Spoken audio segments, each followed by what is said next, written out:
This is the easiest way to fight this thing, is to just stay in the doorway here, where it can't fit.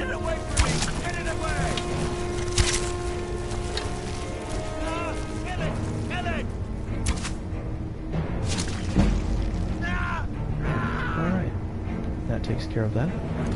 We get a second archery skill increase with that last arrow.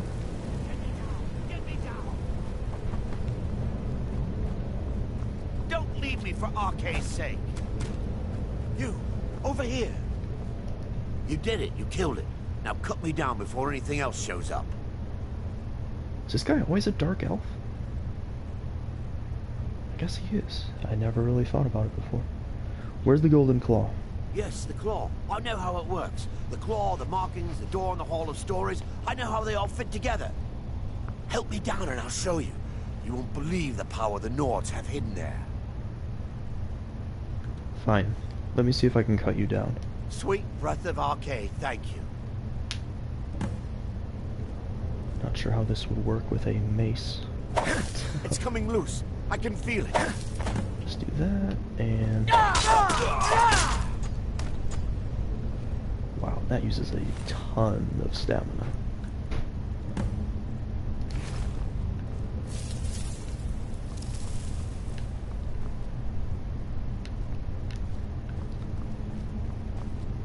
As I was saying before, I've never really used maces extensively in this game, being partial to swords. I've also never made a two-handed character either, or a character who uses two-handed weapons.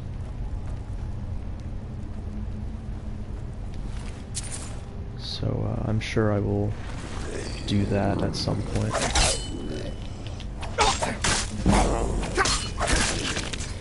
One-handed increase, and I definitely need to increase my health again. I definitely need this.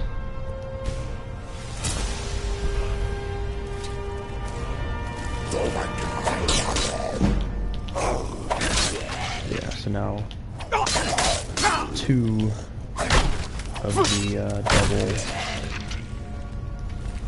double attacks is enough to kill these Draugr, as long as they don't block.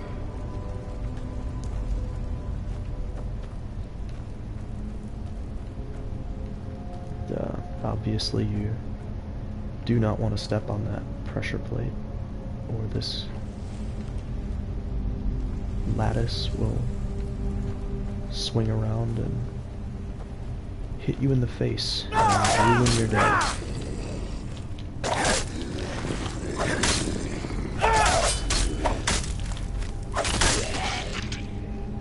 Nice. I definitely do like the damage these things can put out, especially now that I've got that first rank of armsman.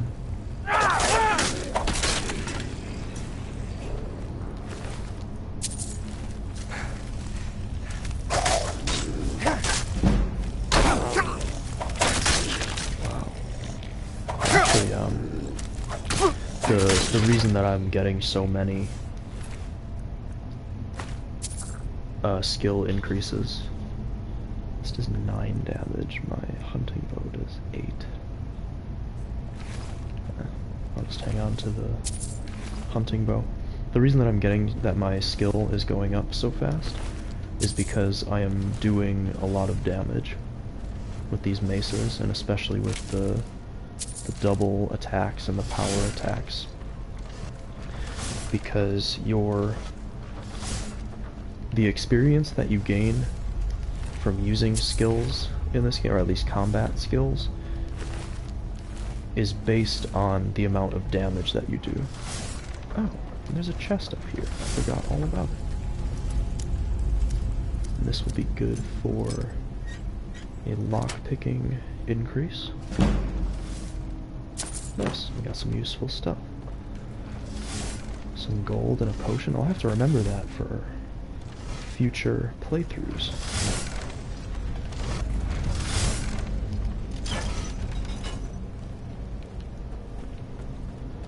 Alright, moving on.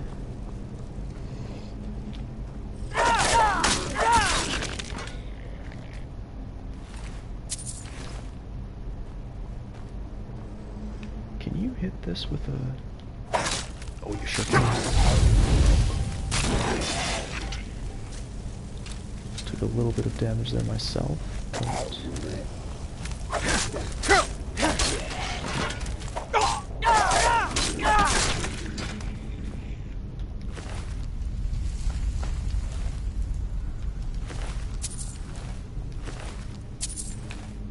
Actually, now that I think about it, there may actually be a spell that I will use with this character.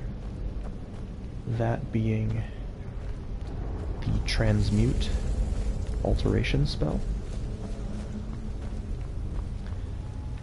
The reason being, making jewelry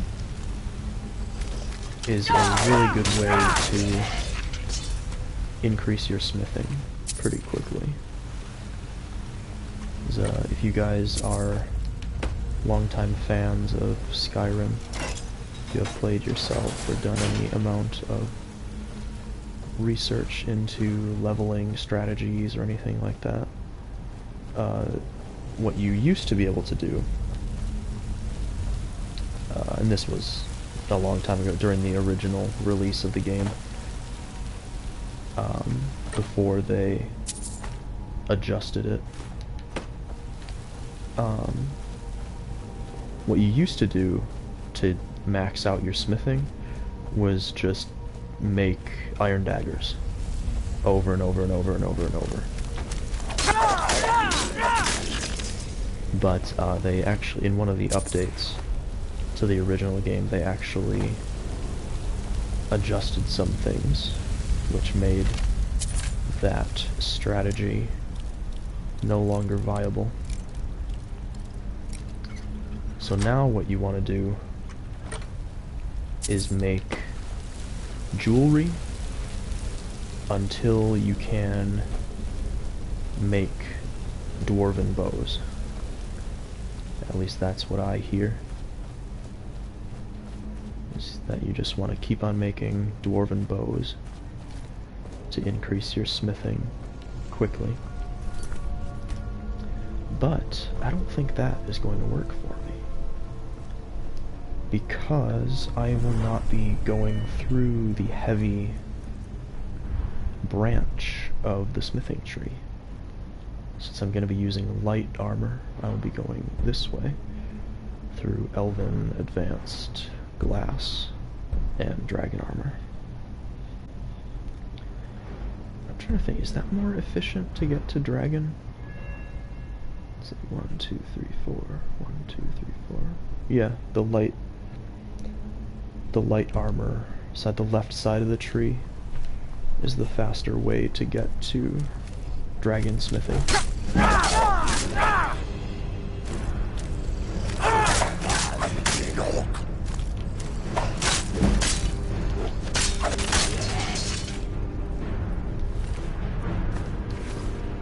And I'm getting the feeling that the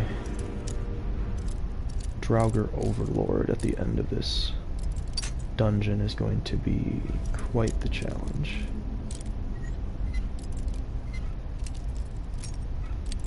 Because, what is going on here? There we go. I don't think I'll need any magic potion. But, light armor is not ideal in combination with dual wielding. Maybe I'll have to shoot him full of arrows too.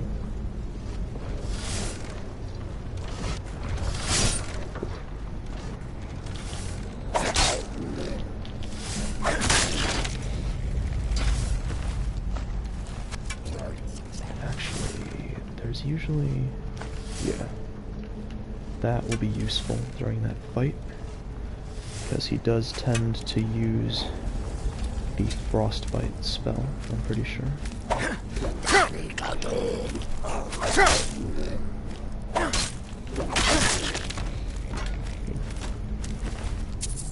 And if these guys can do this much damage to me against him, I might be in trouble.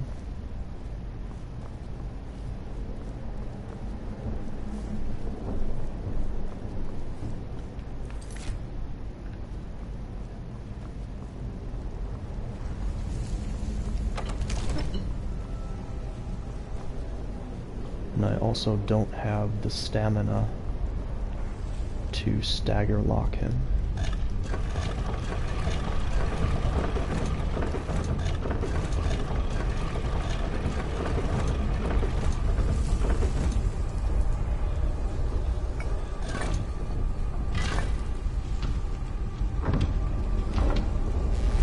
I'm just gonna mute my microphone briefly.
Okay, I'm back.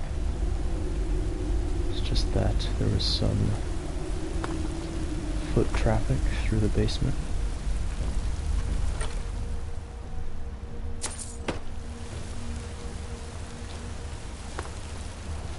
And I'm just picking up some of these, rather these two bonus chests in this room. What do we have here? Is of course the Dragonword force.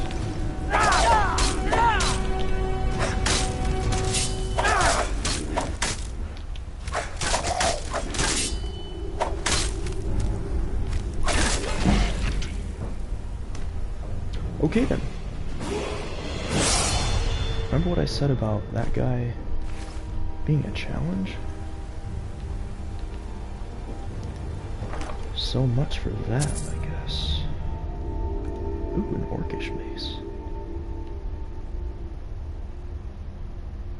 That does 15 as opposed to 14. Nah, I don't need it. And I'm at exactly my maximum carry weight as it is.